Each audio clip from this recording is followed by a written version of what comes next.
was convened by the party leader, His Excellency Uhuru Muigai Kenyatta.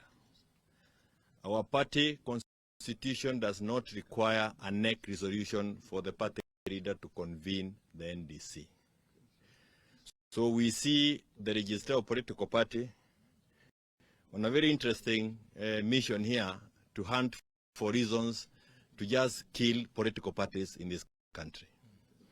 Clearly, we saw her backdating letters, issuing letters like the letters that she is trying to use to justify her cause are dated 19th. And when we asked her, she said she had delivered the letters through the email.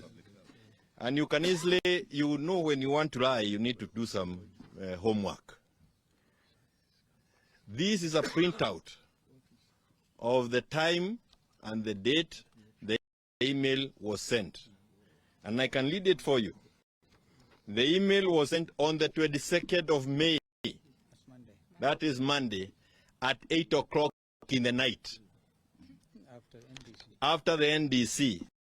But the letter is dated 19th of May, last week. I got the physical copy yesterday when I went to her office. This is just one of the examples of how she has continued to misuse the office and execute other mandates other than what was given to her. The letter that she is trying to quote was sent to her by Kanini Kega.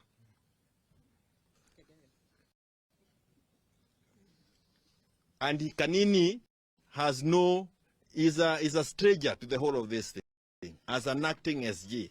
But cleverly, because they are now agents of destruction, actually really playing the role of undertakers of political parties.